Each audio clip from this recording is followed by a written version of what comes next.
Jehova no avo indrindra ka tokony hatahorana. Mpanjaka lehibe ambony tany izy. Amen. Vavaka isika tompoko. Tsy misy Andriamanitra hafa afa-tsy anao, Andriamanitra izay nahary ny tany sy ny lanitra, ka nanome an'i Jesosy Kristy zanakao ho mpamonjy izao tontolo izao no Andriamanitra eto amin'ity izao tontolo izao ity. Ary tsy namela ny zanak'olombelona ho irery, fa kosa nanome ny fanahy masinao ilay fanahy mpitari-dalana, fanahy feno fahendrena, fanahy papahery. Misaotra indrindra ry telo izay iray, raha mbola nahatratra ity maraina ity indray reto mpanomponao, velon'aina hatra-pamonjena. Reto zahay manoroka ny tongotra masina na dia tsy mendrika ny hamano fiakapanao aza. Kanefa Jesosy malalo, mendrika ny hoderaina ianao, mendrika ny membonahitra ianao, ary ianao irery ihany no tokony ho atahoranay Jesosy, mandritry ny andro iainanay sy ny fahavelomanay, satria ianao dia Andriamanitra tsy azo vazivaziana. Tonga ny fotoana izay andraisanay ny vatsim-panavy aminao, ka dia mitenena amin'ny alalan'ity mpanomponao Jesosy, mba ho fitaovana eo am-pelatananao ao ampita ny Hafatra ao, ahafahanay indray mamakivaky ity tontolo andro ity, eo ambany fitarihan'ny fanainao masina. Dia mitenena Jesosy araka ny fombanao vavonikiananao izay mpanomponao. Ho anao ny dera sy ny hajarin'ny voninahitra mandrakizay. Alleluia. Amen. Ny fahasoavana sy ny fiadanana avy amin'Andriamanitra Ray sy Jesosy Kristy Tompony eo amintsika tsiraray avy. Misaotra an'Andriamanitra isika raha mbola omeny izao fotoana izao, ahafahantsika mandray ny vatsim-panahy avy aminy. Ho hitantsika izany ao amin'ny bokin'ny Salamo 7:7, andiny voalohany ka hatramin'ny faha 1:10. Salamo 7:7, andiny voalohany ka hatramin'ny faha 1:10. Vakiana amin'ny anaran'i Jesosy. Mandrenesa izao ry firenena rehetra, mihaino ry mponina rehetra amin'izao tontolo izao, na ny ambany na ny ambony, na ny manan-karena na ny malahelo. Ny vavako hiteny fahendrena, ary ny fieritreretan'ny foko dia fahalalana. Hanongilana ny sofiko ianao, hanongilana ny sofiko iaino ho ateny aho, ary hanonona teny sarom-patarina ampiarahako amin'ny dokanga. Nahoana no atahotra amin'ny andro fahoriana aho, noho ny manodidina ahy, ny aratsian'ny mpaminga anay, dia izay mahatoky ny hareny sy mirehareha amin'ny haben'ny fananany. Tsy misy mahavotra ny rahalany akory, na mahazo manome an'Andriamanitra izay avony, fa sarotra avotra ny aina ka tsy azo atao mandrakizay.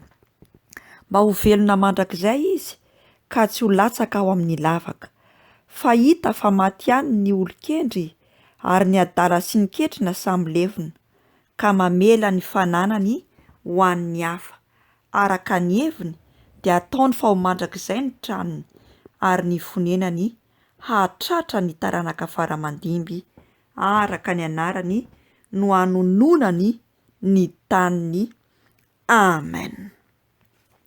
Izay ny tenin'Andriamanitra tonga amintsika amin'ity maraina ity, ary izay indrindra no mahatonga ny Tompo hanaitra antsika sy hamperitreritra antsika hoe fahafoanana ny fiainana tampoka. Ny fiainantsika zanak'olombelona eto amin'ity tany ity dia mety ho foana tampoka, na mety ho tapaka tampoka ny fiainana izay iainantsika. Fa maninona no teny hoe fahatapahana na fahafoanana no nampiasaina amin'ity maraina ity? Satria mandiso ny fomba fihevitry ny olombelona na ny fomba fijerin'ny mpino raha fitsaharana no nampiasaina. Tsy voatery handova ny lanitra avokoa mantsy ny olona rehefa tapitra ny ainy sy ny androny, fa izay ataonao ety an-tany no hisy ny fanahinao sy iainanao mandrakizay. Fa maninona no tampoka koa no holazaina? Tsy misy mahalala ny fotoana izay andaozantsika ity tany ity isika tsiraray avy. Tsy misy mahafantatra hoe ahoana ny fomba hatapitra sy hampitsahatra io fofinaintsika tsiraray avy io. Ary izay indrindra no nahatonga ny Davida nanoratra ity salamo, manambara ny fahafoanan'ny fiainana na ny fahafoanan'ny harena amam-boninahitra izay katsahan'ny olombelona fatratra.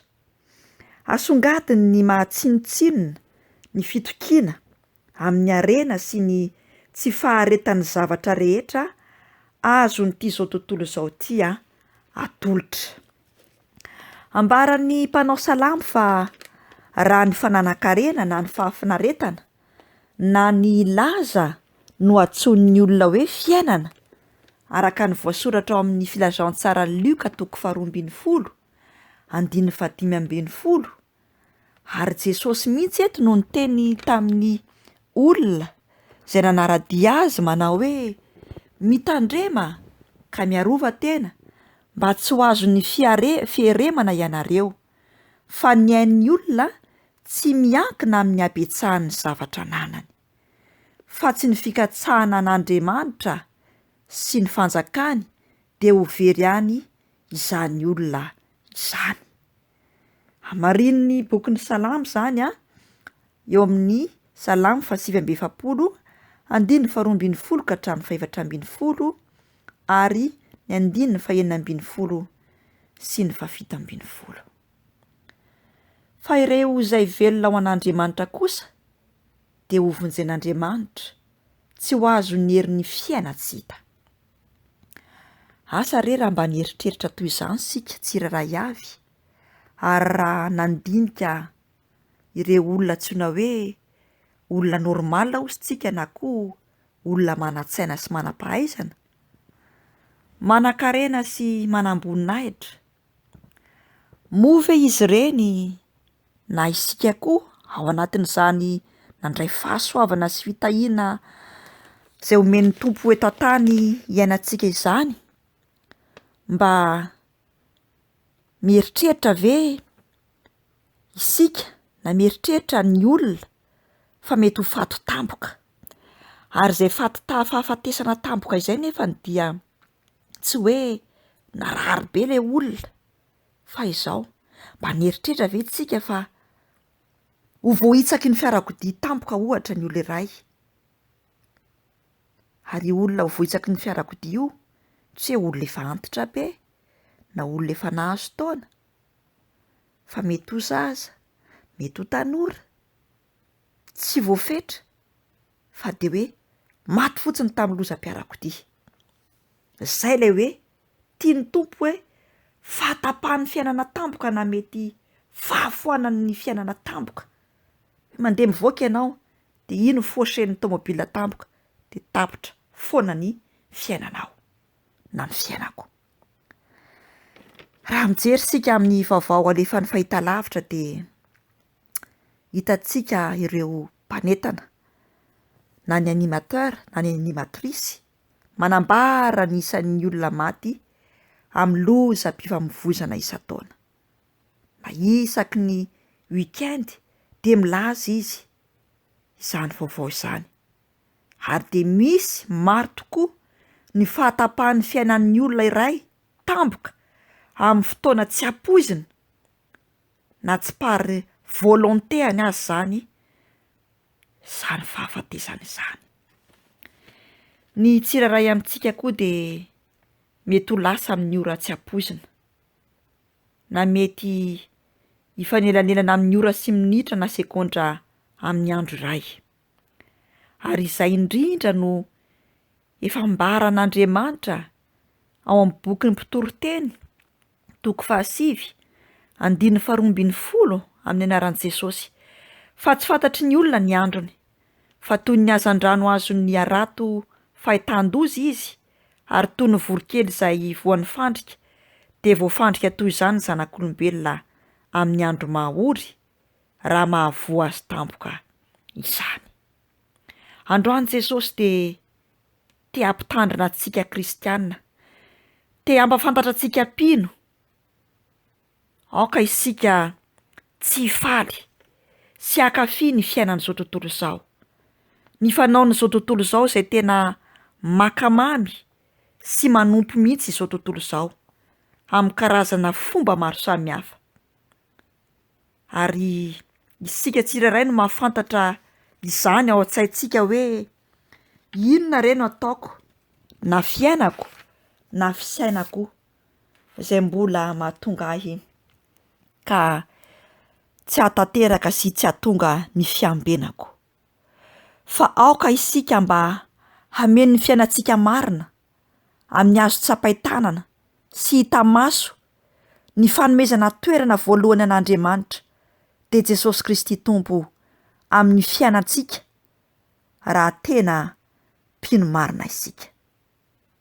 Satria raha ho avy tampoka ny fahatapahan'ny fiainantsika de momba fantatsika ve hoe aiza no isy antsika tsirairay avy. Ary azadino ny tenin'Andriamanitra izay voasoratra ao amin'ny Galatiana 5:5 amin'ny anaran'i Jesosy. Fa izay mamafy ho amin'ny nofo de hijinja fahasimbana avy amin'ny nofo, ary izay mamafy ho amin'ny fanahy de hijinja fiainana mandrakizay avy amin'ny fanahy. Milaza sy mampatsiahy ny tenin'Andriamanitra fa ny fikatsahana ny harena de mitovy amin'ny fanompoan-tsampy. Hamarin'ny bokin'ny Kolosiana zany 3:3-5. Ny harena araka ny fihevitry Jesosy Kristy de sakana ho amin'ny famonjena sy ny mahampianatra amin'ny mahampanaradian'i Jesosy. Manome fahatsapana fiarovana sandoka ireny satria sady mitaky ny fifikiran'ny fo iray manontolo ary ny fangoronan-karena ara-nofo feno fitiavan-tena de fireriana fa ny fiainana mandrakizay raha jerena amin'ny lafiny tombontsoa de tsy lava noho ny eto an-tany. Izay ny eritreretin'ny olona manan-karena, ny eritreretin'ny olona manompo izao tontolo izao fa hoe eto an-tany eto ihany ny fiainana, fa ny fiainana rehefa rahatra izay na tapitra ny ainy na foana ny fiainany de tsy izy fa fotoana fohy ny rahatrizay.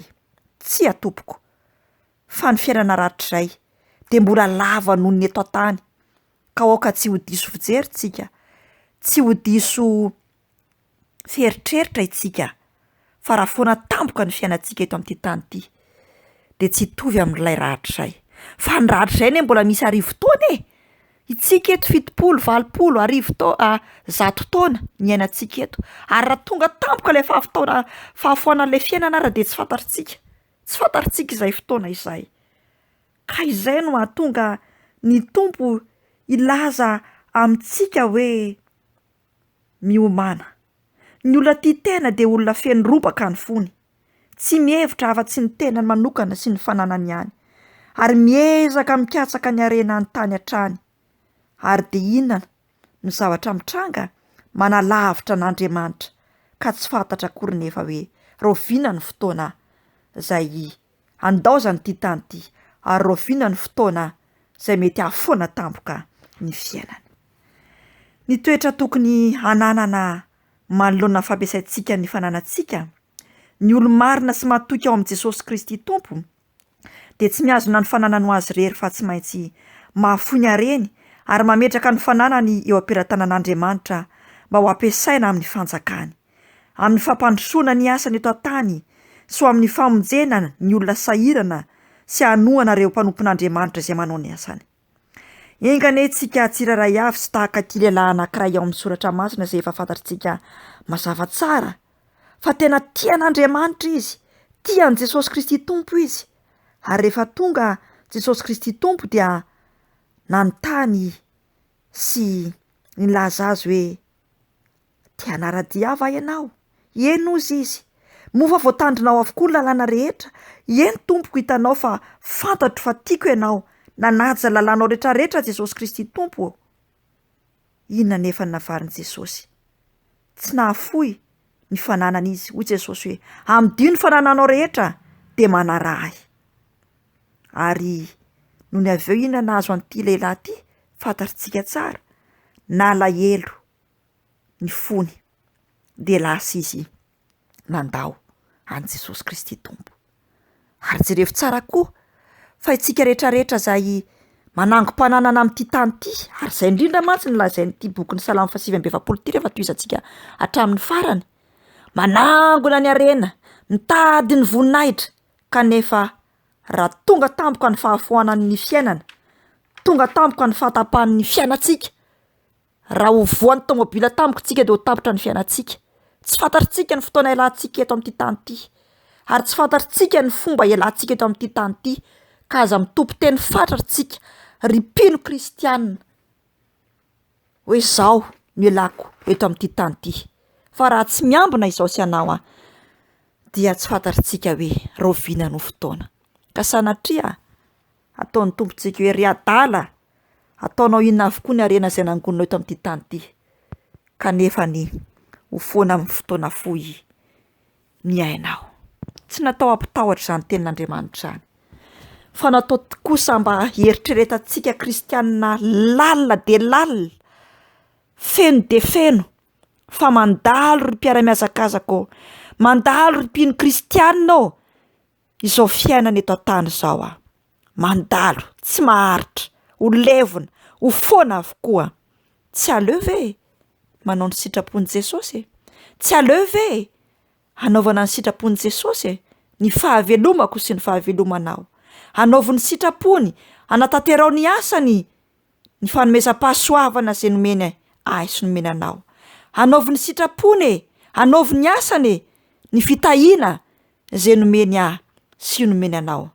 Fa tsy sanatria ho tonga amiko sy tonga aminao ny tenin'Andriamanitra hoe ry adala, anio alina no alaina aminao ny hainao.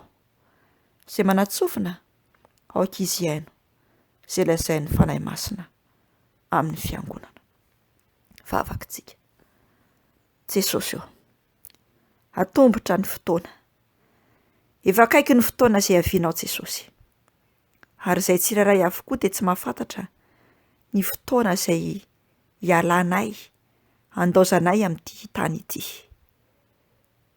Inona nefa no ataonay zanak'olombelona, ny ataonay kristianina, ny ataonay mpino, miazakazaka, mitady ny harena mamboninahitra eto amin'ity tany ity.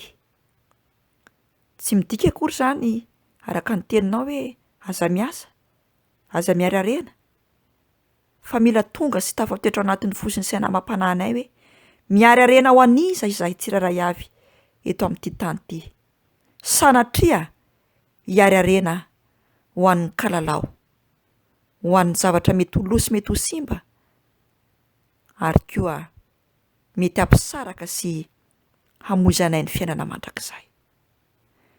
Ampianaro ary izay tsiraray avy Jesosy, andiny tena lalina.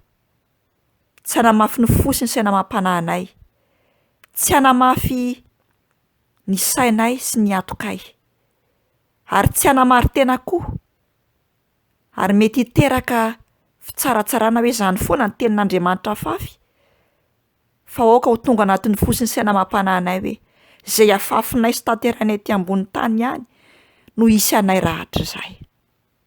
Jesosy malalo, mamindrafo aminay, mamela ny elokay, adala izahay, tsy mendrika izahay, variana amin'ny fiainan'izao tontolo izao, makafy sy makamamy, any Jesosy malalo, tsy fantatray izay fotoana afoana ny hainay. Ampianaritra hiambina marina Jesosy mandritra ny andro rehetra iainanay, na amin'ny sekondra, na amin'ny minitra, na amin'ny ora, na ny andavanandronay. Ka tena nolotra ny fo sy ny saina amam-pananay, ny tenanay manontolo, ny fananana rehetra izay nampindraminao anay mba hanaovanay ny sitraponao. Jesosy ho vain'ny fo vatonay, ho tonga fonovo anjakan'ny fitiavanao. Misaotra mpamonjy ho anao antera sy ny hatsaran'ny voninahitra mandrakizay. Ny fiambenana kosa ho anay tsiraray avy, mba ho anisan'ny dimy endry izay ka hiomana ny solika soa. Aleloia. Amen.